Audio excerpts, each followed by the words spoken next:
وہ حضرت حنظلہ رضی اللہ تعالیٰ عنہ جن کی شادی ہوئی ہے اور آج پہلی رات ہے، رخصت ہو کر بیوی گھر پہ آئی ہے، آج شادی ہوئی، آج پہلی رات ہے، شوہر اپنی بیوی کے ساتھ، حنظلہ اپنی بیوی کے ساتھ سو رہے ہیں۔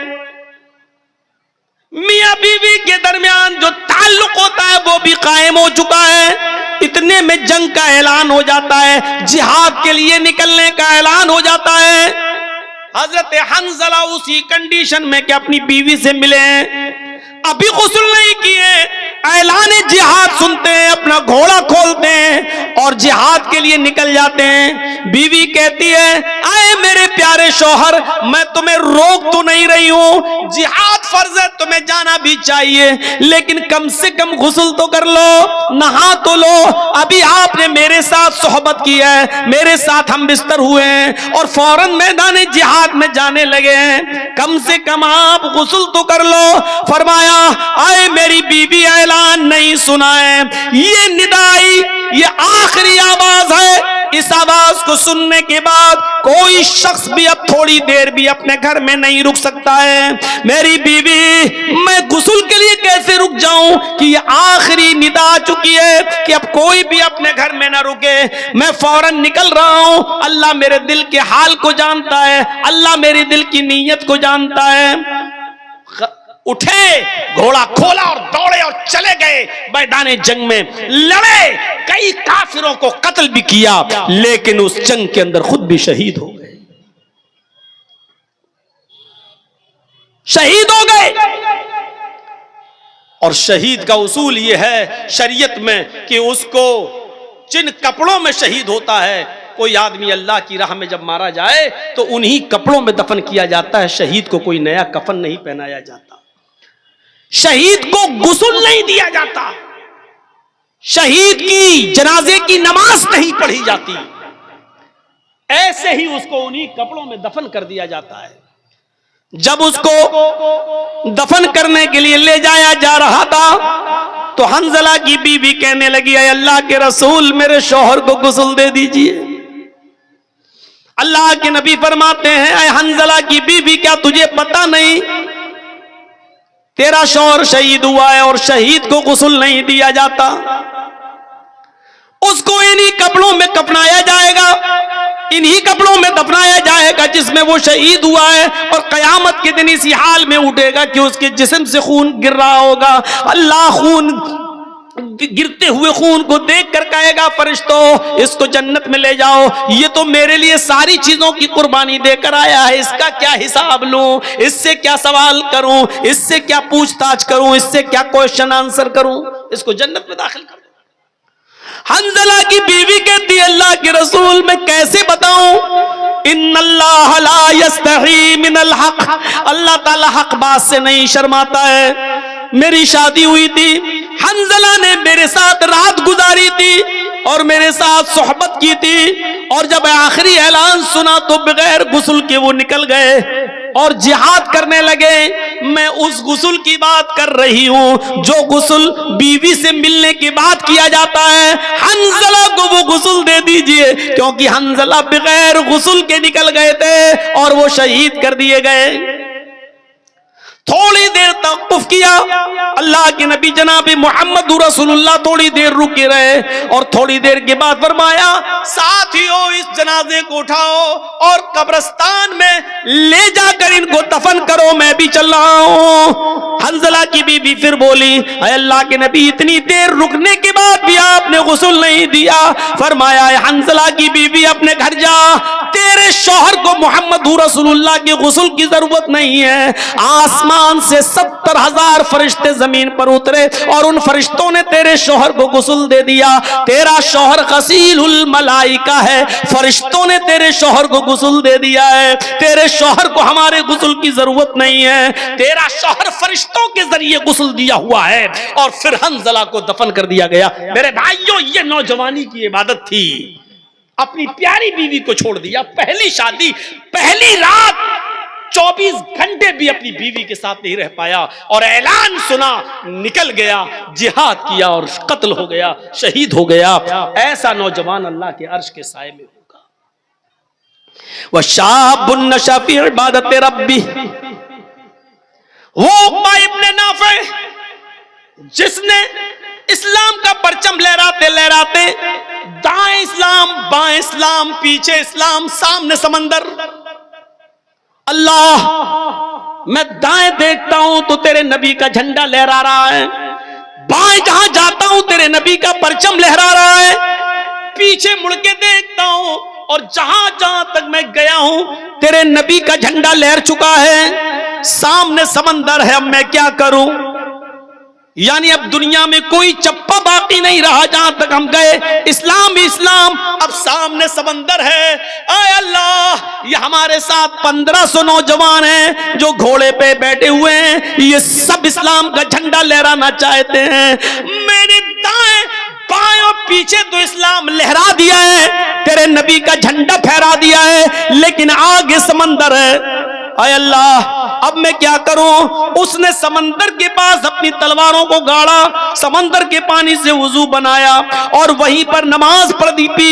نماز ادا کرنے کے بعد کہنے لگا وہ نوجوان عقبہ ابن نافع، اے اللہ، اگر میں اس سمندر کے بارے میں جان جاؤں کہ اس سمندر کو پار کرنے کے بعد بھی تیری کوئی مخلوق رہتی ہے، اس سمندر کو کراس کرنے کے بعد کوئی تیری بستی آباد ہے جہاں تیرے بندے رہتے ہیں، تو اے اللہ اگر مجھے اس بات کا علم ہو جائے تو قسم ہے تیرے عزت و جلال کی، میں اپنے گھوڑوں کو سمندروں میں ڈال دوں گا اور سمندر سے تیرتے تیرتے اس بستی تک پہنچنے کی کوشش کروں گا، اور اس وقت تک چین کے ساتھ نہیں سوؤں گا جب تک کہ اس بستی میں بھی تیرے نبی جناب محمد رسول اللہ کا پرچم نہ لہرا دوں۔ عقبہ ابن نافع کے اندر یہ کون سا جذبہ تھا؟ عبادت کا جذبہ۔ یہ کون سی عبادت تھی؟ یہ کون سی ریاضت تھی؟ میرے بھائیوں، ایسے ہی عبادت کرنے والے اور ہر وقت نماز کی طرف، ہر وقت عبادت کی طرف، اللہ کی عبادت کی طرف جن کا دماغ لگا ہوا ہے اور جو عبادت میں لگے ہوئے ہیں، یہ لوگ اللہ کے عرش کے سائے میں ہوں گے۔ یہ اللہ کے عرش کے سائے میں ہم اور آپ سردیوں کے دنوں میں، دسمبر کی اور جنوری کی سردی میں جو اپنے اوپر سے کمبل نہ ہٹا سکے، جو لحاف کی قربانی نہ دے سکے، جو اپنی نیند کی قربانی نہ دے سکے اور تصور کیا بیٹھا ہوا ہے کہ ہم اللہ کے عرش کے سائے میں ہوں گے، ہمیں جنت ملے گی، میرے بھائیو جنت اتنی سستی اور اتنی آسان بھی نہیں ہے۔ دو چیزیں، عدل و انصاف کرنے والا اور دوسرا وہ نوجوان جو اللہ اپنے رب کی عبادت میں لگا ہوا ہے۔ اب تیسری چیز پہ آئیے، وَرَجُلٌ ذَكَرَ اللَّهَ خَالِيًا فَفَاضَتْ عَيْنَاهُ وَرَجُلٌ قَلْبُهُ مُعَلَّقٌ فِي الْمَسَاجِدِ، تیسرا وہ آدمی جس کا دل مسجد کی طرف لگا ہوا ہے، جس کی تشریح میں نے ابھی ہلکی سی کی تھی۔ ظہر پڑھ کے آیا، گھر پہ کام کر رہا، ابھی ٹائم ہے، ابھی عصر میں ٹائم ہے، بار بار گھڑی دیکھ رہا ہے، بار بار سورج دیکھ رہا ہے، بار بار آسمان دیکھ رہا ہے، بار بار کان لگا رہا ہے اذان کی آواز تو نہیں آ رہی، اور جیسی عصر کی اذان ہوئی فوراً مسجد میں عصر پڑھ کے آیا، مغرب کی طرف دماغ لگا ہوا ہے، فوراً مغرب میں مغرب پڑھ کے آیا، گھر پہ کچھ کھانا وانا کھایا، بار بار اس کا دماغ، اس کا دل مسجد کی طرف لگا ہے، کب عشاء ہو کب عشاء ہو کب عشاء ہو، اور جیسے عشاء کا وقت ہوا فوراً مسجد میں، عشاء کے بعد سو رہا ہے گھر میں، بار بار بیچ میں رات میں آنکھ کھلتی ہے، بار بار گھڑی دیکھ رہا ہے، بار بار باہر نکل کے دیکھتا کہیں فجر کا وقت تو نہیں ہو گیا ہے، اور جیسے ہی فجر کی اذان کا وقت ہوا فوراً مسجد میں، قلبہ معلق فی المساجد، جس کا دل لٹکا ہوا ہے مسجد۔ حضرت مصعب رضی اللہ تعالی عنہ عامر ابن عبداللہ ابن زبیر کا واقعہ نقل کرتے ہیں۔ حضرت مصعب ابن عمیر حضرت عامر ابن عبداللہ ابن زبیر کا واقعہ نقل کرتے ہوئے کہتے ہیں کہ وہ سخت بیمار، آخری سانسیں لے رہے ہیں، کافی کمزوری اور جسم میں ان کی نقاہت ہے، کمزوری ہے، اور اتنے میں ان کے کانوں میں اذان کی آواز جاتی ہے، اور نوٹ کیجئے گا یہ مغرب کی اذان ہے، مغرب کی اذان کی آواز ان کے کانوں میں جاتی ہے، اللہ اکبر اللہ اکبر، اذان کی آواز سنتے ہی عامر ابن عبداللہ ابن زبیر کہتے ہیں اپنے گھر والوں سے مجھے اٹھاؤ اور مسجد کی طرف لے کر چلو۔ بچوں نے کہا رے آپ کی حالت دیکھیے کیا ہے، آپ نہیں جا سکتے، آپ لیٹے رہیے، ایسے ہی لیٹ کے نماز پڑھ لیجئے۔ عامر ابن عبداللہ ابن زبیر کا جو جواب تھا وہ سنیے، کہتے ہیں کہ میرے بچوں، میں اللہ کے داعی کی آواز پر لبیک کیوں نہ کہوں؟ اللہ کی طرف بلانے والا داعی دعوت دے رہا ہے نماز کی، میں اس کی دعوت پر لبیک کیسے نہ کہوں؟ مجھے تھوڑا سا سہارا دے دو، مجھے اٹھا دو اور مجھے مسجد تک پہنچا دو۔ بیمار ہیں، آخری وقت ہے، ابھی آپ کو پتا چل جائے گا ان کا آخری وقت بھی ہے، کس کنڈیشن میں ہے وہ۔ جب انہوں نے ضد کی کہ میرے بچوں دیکھو قیامت کے دن میں تم سب کا گریبان پکڑوں گا اگر تم نے مجھے مسجد میں نہیں پہنچایا، یہ آواز کی اذان کی آواز میرے کانوں میں پڑ گئی، اب اللہ کے داعی کی آواز پر لبیک کہنا ضروری ہے، مجھے مسجد میں جانا ہے۔ اب ان کی ضد کے آگے ان کے بچوں نے ان کو اٹھایا، محلے کے 2-4 لوگ اور آ گئے، انہوں نے بھی سہارا دیا اور گھر میں کسی طریقے سے ان کو وضو کروانے کے بعد مسجد میں داخل کر دیا۔ وہ مسجد میں داخل ہو جاتے ہیں اور جماعت کے ساتھ مغرب کی نماز پڑھنے لگتے ہیں، اور جب نماز پڑھتے ہیں تو آپ اندازہ لگا سکتے ہیں کہ مغرب کی 3 رکعتیں ہوتی ہیں، وہ بیٹھ کر نماز ادا کر رہے ہیں، ابھی 1 رکعت ہی وہ نماز ادا کر سکے کہ 1 رکعت نماز پڑھنے کے بعد ان کا انتقال ہو جاتا ہے۔ وہ اسی مسجد کے اندر 1 رکعت نماز پڑھنے کے بعد انتقال کر جاتے ہیں۔ اب آپ اندازہ لگا سکتے ہیں کہ وہ کتنے بیمار رہے ہوں گے۔ اتنی بڑی بیماری کے باوجود وہ یہ کہہ رہے ہیں کہ اذان کی آواز جب میرے کانوں میں پہنچ گئی ہے تو پھر میں اللہ کے داعی اور اللہ کی طرف بلانے والے آدمی کی دعوت پر میں لبیک کیسے نہ کہوں، اس کی آواز پر میں لبیک کیوں نہ کہوں، لہذا مجھے وہاں تک پہنچاؤ۔ اور پہنچایا گیا اور 1 رکعت پڑھی اور انتقال کر گئے۔ ان کا دل مسجد کی طرف لگا ہوا تھا۔ رجل قلبہ معلق فی المساجد، یہ ہے اذان ہو رہی ہے لیکن مجھے مسجد میں پہنچاؤ، اذان ہو رہی ہے مسجد میں پہنچاؤ۔ یہاں اذان ہوتی ہے ہم لوگ چائے پیتے ہیں، یہاں اذان ہو رہی ہے ہم لوگ بازاروں میں سبزیاں خرید رہے ہیں، یہاں اذان ہو رہی ہے ہم لوگ اپنے کاروبار میں لگے ہوئے ہیں، یہاں اذان ہو رہی ہے ہم اپنے بینک میں نوکری کر رہے ہیں، یہاں اذان ہو رہی ہے ہم اپنے بزنس میں لگے ہوئے ہیں، یہاں اذان ہو رہی ہے ہم اپنے کھیتوں میں لگے ہوئے ہیں، اپنے کاروبار میں لگے ہوئے ہیں، اور تصور ہے کہ ہم جنت میں جائیں گے۔ ارے اللہ کے عرش کا سایہ نہیں ملے گا، جنت تو بہت دور کی بات، اللہ کے عرش کا سایہ بھی نہیں ملے گا۔ امام بغوی نے اپنی مشہور و مایہ ناز کتاب السیر کے اندر عبید اللہ القواریری کا ایک واقعہ نقل کیا ہے کہ وہ شام بصرہ کے رہنے والے تھے، بصرہ کے، ان کے گھر کوئی مہمان آ گئے۔ ویسے تو وہ 5 وقت کی نماز میں پہلی تکبیر میں مسجد میں رہتے تھے، لیکن آج ان کے گھر میں کوئی مہمان آ گیا، مہمان کی دیکھ ریکھ خاطر مدارات کی وجہ سے اس کو کھانا وانا کھلانے میں تھوڑی سی دیر ہو گئی، اتنی سی دیر ہو گئی کہ عشاء کی اذان کے بعد جماعت مسجد میں ہو گئی۔ وہ اپنے مہمان کو کھانا کھلانے کے بعد مسجد کی طرف گئے تو کیا دیکھتے ہیں کہ مسجد سے لوگ نماز پڑھ کے واپس آ رہے ہیں۔ پوچھا کہ کیا ہوا؟ کہ جماعت ہو گئی۔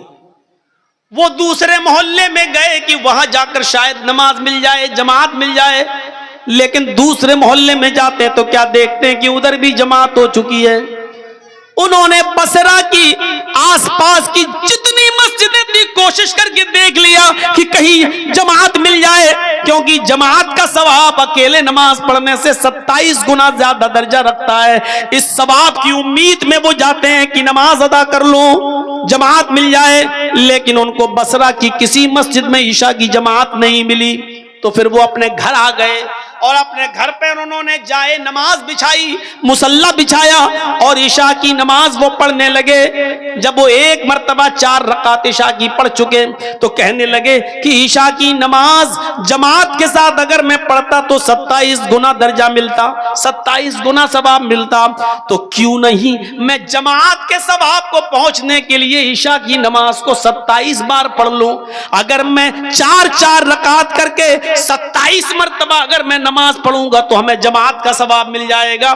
تو انہوں نے اپنے گھر میں عشاء کی نماز کو 27 مرتبہ پڑھا، 27 بار، 4 رکعت ہو گئی، چلو اب دوبارہ کھڑے ہو گئے، پھر 4 رکعت، پھر تیسری بار کھڑے ہو گئے۔ انہوں نے عشاء کی نماز کو کتنی بار پڑھا؟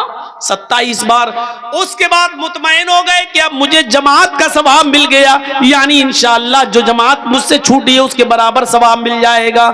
اس کے بعد جب بستر پہ سونے گئے، علامہ بغوی، امام بغوی سیر میں نقل کرتے ہیں، جب وہ بستر پر لیٹتے ہیں تو خواب میں دیکھتے ہیں کہ وہ گھڑ سواروں کے ساتھ دوڑ رہے ہیں۔ ایک قوم ہے، ایک کچھ لوگ جو اپنے گھوڑوں کو دوڑا رہے ہیں، مقابلہ کر رہے ہیں۔ عبید اللہ القواریری بھی اس قوم کے ساتھ اپنے گھوڑے کو دوڑا رہے ہیں، اور کیا دیکھتے ہیں کہ سارے لوگ آگے آگے جا رہے ہیں، سب کے گھوڑے مجھ سے آگے دوڑ رہے ہیں، میرا گھوڑا سب سے پیچھے کی طرف ہے۔ میرے گھوڑے سے آگے ایک اور آدمی ہے، وہ بھی اپنا گھوڑا دوڑا رہا ہے۔ میں اس سے بھی آگے نکلنا چاہتا تھا کہ میں نے اپنے گھوڑے کو ایڑ لگائی، میں نے اپنے گھوڑے کو ٹھوکر ماری، میں نے اپنے گھوڑے کو کوڑا مارا کہ آگے نکلے۔ تو مجھ سے آگے جو سواری تھا، مجھ سے آگے جو گھڑ سوار تھا، وہ کہنے لگا، اے عبید اللہ، اپنے گھوڑے کو ایڑ مت لگاؤ، اپنے گھوڑے کو کوڑا مت مارو، مجھ سے آگے نکلنے کی کوشش نہ کرو۔ اے عبید اللہ، تم ہمارے برابر نہیں آ سکتے ہو، ہم سے آگے نکلنا تو بہت دور کی بات، تم کتنا بھی نیا گھوڑا لے لو، اچھے سے اچھا گھوڑے پہ بیٹھ جاؤ، لیکن تم ہمارے گھوڑے سے آگے نہیں نکل سکتے۔ عبید اللہ القواریری کہتے ہیں کہ آخر تم یہ بات کیسے کہہ رہے ہو؟ میرا گھوڑا تمہارے گھوڑے سے اچھا ہے، اور پھر بھی ہم تمہارے گھوڑے سے آگے نہیں نکل پائیں گے، آخر وجہ کیا ہے؟ تو وہ شخص کہنے لگا جو مجھ سے آگے تھا، اے عبید اللہ، تم ہم سے اس لیے آگے نہیں نکل سکتے کیونکہ عشاء کی نماز ہم نے جماعت کے ساتھ پڑھی ہے، اور تم نے عشاء کی نماز جماعت کے ساتھ نہیں پڑھی۔ 27 مرتبہ نماز پڑھنے کے بعد بھی وہ درجہ نہیں ملا جو جماعت کے ساتھ نماز پڑھنے کا ملتا ہے۔ وَرَجُلٌ قَلْبُهُ مُعَلَّقٌ فِي الْمَسَاجِدِ، تیسرا وہ آدمی مسجد جس کا دل مسجد کی طرف لٹکا ہوا ہے، وہ آدمی اللہ کے عرش کے سائے میں ہوگا۔ نماز کی طرف ایسا دل ہونا چاہیے۔ اب چوتھا آدمی کی طرف آئیے، چوتھے شخص کی طرف آئیے۔ 3 ہو گئے نا، بار بار گنا رہا ہوں تاکہ یاد ہو جائے۔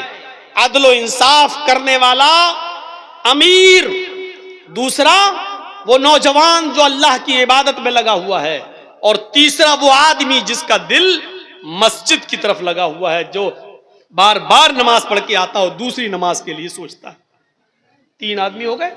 چوتھا، وَرَجُلَانِ تَحَابَّا فِي اللَّهِ اجْتَمَعَا عَلَيْهِ وَتَفَرَّقَا عَلَيْهِ۔ کتنے لوگ ہیں جو آپس میں ایک دوسرے سے نہیں بولتے لیکن ذاتی دشمنی میں، لیکن چوتھا آدمی عرش کے سائے میں کون ہوگا؟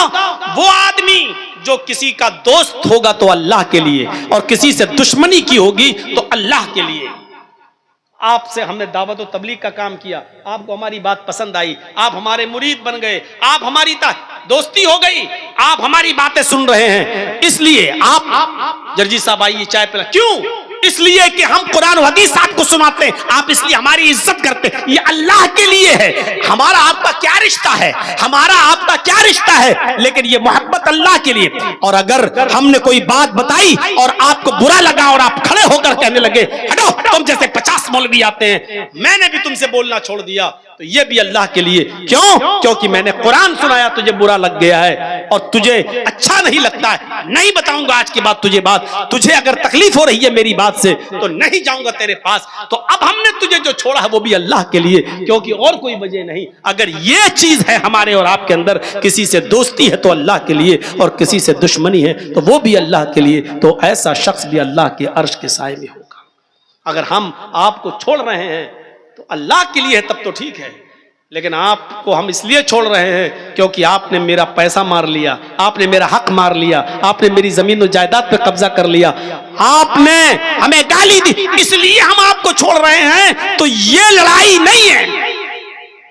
محلے والوں کو, گاؤں والوں کو چاہیے کہ صلح کرا دیں, ملوا دیں, کیونکہ کوئی مسلمان کسی مسلمان سے اگر 3 دن سے زیادہ بات نہیں کرتا تو اس کی نماز, اس کی روزہ, اس کی کوئی فرض اور کوئی نفل عبادت اللہ کے یہاں قبول نہیں ہوتی ہے. دوستی کرو تو اللہ کے لیے اور دشمنی کرو تو اللہ کے لیے. کسی سے دوستی ہو تو اللہ کے لیے اور دشمنی ہو تو اللہ کے لیے. حضرت علی رضی اللہ تعالیٰ عنہ ایک یہودی سے لڑ رہے تھے, تو مجھے مار دے یا میں تجھے مار دوں, چل, دونوں میں لڑائی ہو رہی, دونوں چل دوں, تلواریں دونوں نہیں, ہاتھ سے کشتی ہو رہی ہے. لڑتے لڑتے لڑتے لڑتے کبھی علی اوپر کبھی علی نیچے, کبھی یہودی اوپر کبھی علی نیچے, کبھی علی اوپر یہودی نیچے. میرے بھائیوں, اس طریقے سے لڑائی ہوتے ہوتے ایک موقع آیا کہ حضرت علی نے یہودی کے سینے پر چڑھ کر اس کا گلا دبا دیا, اور پکڑ کے کس کے اور زور سے اس کا گلا دبانے لگے. یہودی نے اپنے منہ میں تھوک جمع کیا ایسا کر کے اور تھوک دیا حضرت علی کے منہ پر. حضرت علی نے ایسے تھوک کو صاف کیا اور غصہ آیا حضرت علی کو اور زیادہ, کمینہ تھوک رہا ہے, اور کس کے اس کو دبانا چاہا. ابھی تو جب دبا رہے تھے, لیکن جب اس نے تھوکا تو اور غصہ آ گیا, لیکن جب اور غصہ آیا تو اس کو چھوڑ دیا, کہ چل بھاگ جا, میں نے تجھے چھوڑ دیا. وہ پیروں پہ گر گیا, کہنے لگا امیر اے علی, میری سمجھ میں نہیں آ رہا ہے, میں نے جب تھوکا تو دیکھا آپ کے چہرے پر کہ آپ کو اور غصہ آیا, اب میں نے بھی سمجھ لیا اس غصے میں تو آپ نہیں بچیں گے, لیکن جب آپ کو زیادہ غصہ آیا تو آپ نے مجھے چھوڑ دیا, یہ کیا بات ہے؟ حضرت علی نے کہا جب میں تجھ سے لڑ رہا تھا تو اللہ کے لیے لڑ رہا تھا, میں تجھے مارنا چاہتا تھا اللہ کو خوش کرنے کے لیے, لیکن جب تو نے میرے چہرے پر تھوکا اور میرے چہرے پر تھوک پڑا تو مجھے اور غصہ آیا. تو یہ غصہ اللہ کے لیے نہیں تھا, یہ میرا ذاتی غصہ تھا. تو میرے اوپر تھوکا, تھوک رہا, تو یہ میرا ذاتی غصہ تھا. اگر اس غصے میں تو مارا جاتا تو وہ اللہ کے لیے لڑائی نہیں ہوتی, وہ میرا ذاتی انتقام ہوتا, وہ میرا ذاتی بدلہ ہوتا, اور میں ذاتی بدلہ نہیں لیتا. جا, میں نے چھوڑ دیا. اللہ کے لیے لڑ رہا تھا تب تک ٹھیک تھا, اللہ کے لیے لڑائی لڑ رہے تھے, جب اس میں ذاتی غصہ شامل ہوا تو چھوڑ دیا. تو ذاتی دشمنی نہیں ہونی چاہیے. ان 4 چیزوں کو نوٹ کریے, کیونکہ 5ویں چیز جو ہم بتانے جا رہے ہیں وہ آج ہمارے معاشرے اور سماج کا سب سے بڑا المیہ بنا ہوا ہے. پہلا شخص عدل و انصاف کرنے والا انسان, دوسرا وہ نوجوان جو اللہ کی عبادت میں لگا ہوا ہے, تیسرا وہ آدمی جو جس کا دل مسجد کی طرف لٹکا ہوا ہے, اور چوتھا وہ شخص جو محبت کرتا ہے کسی سے تو اللہ کے لیے اور دشمنی کرتا ہے کسی سے تو اللہ کے لیے. اور 5واں, نوجوانوں معاشرے میں سب سے بڑی برائی یہی ہے, وَرَجُلٌ دَعَتْهُ امْرَأَةٌ ذَاتَ مَنْصَبٍ وَجَمَالٍ فَقَالَ إِنِّي أَخَافُ اللَّهَ. ایسا آدمی جس کو کسی خوبصورت حسین و جمیل عورت نے برائی کے لیے بلایا, ذات منصب, شریف گھر کی, و جمال, اور خوبصورت. بد چلن عورتوں کے بارے میں بات نہیں ہو رہی ہے, بازارو عورتیں, پیشہ ور عورتیں, جسم فروش عورتیں, ان کے بارے میں بات نہیں ہو رہی. آپ کے علاقے کی, آپ کے گاؤں کی کوئی شریف گھر کی عورت, ذات منصب, حسب و نسب والی بہترین شریف گھرانے کی لڑکی, و جمال, اور خوبصورت عورت, اگر وہ آپ کو بلاتی ہے کہ آؤ چلو ہمارے ساتھ یہ کام کر لو, ذات منصب, پیسے والی, دولت والی, یعنی وہ آپ کو پیسہ بھی دے رہی ہے، وہ آپ کو موقع بھی دے رہی ہے، وہ آپ کو تنہائی میں بھی لے جا رہی ہے، اس کے پاس سارے انتظام ہے، وہ کہہ رہی ہے کہ میرا روم الگ ہے، میں پیسہ بھی دوں گی، میرے ساتھ رہو، میرے ساتھ کھاؤ، میں کھانا بھی دوں گی، اور میرے ساتھ تم غلط کام کرو گے میں تمہیں اس کی اجرت بھی دوں گی، اور خوبصورت بھی ہے، ذات منصب، یعنی ایسی عورت نے آپ کو بلایا جو خود امیر ہے، جو خود شریف ہے، جو خود پیسے والی ہے، اور جو خود بہت اونچے گھرانے کی ہے، اور خوبصورت اور حسین و جمیل ہے۔ آپ کے پاس کچھ نہیں لیکن وہ آپ کو دعوت دے رہی ہے، آپ کے پاس موقع نہیں لیکن وہ موقع دے رہی ہے، آپ کے پاس تنہائی کی جگہ نہیں لیکن وہ آپ کو تنہائی کی جگہ دے رہی ہے۔ یہ سب کچھ ہونے کے بعد پھر آپ نے ایسی خوبصورت، ایسی حسین و جمیل، اور ایسی ذات اور منصب اور حسب اور نسب والی اور ایسی شریف عورت کو دیکھ کر کہا ہٹ چل بھاگ یہاں سے، انی اخاف اللہ، میرا رب مجھے دیکھ رہا ہے، میں اللہ سے ڈرتا ہوں، میں تیرے قریب نہیں جا سکتا، میں یہ غلط کام نہیں کر سکتا۔ ایسی عورت کی دعوت کا انکار کرنے والا اور ایسی عورت کے دل اور ارادے کو پورا نہ کرنے والا شخص اللہ کے عرش کے سائے میں ہو۔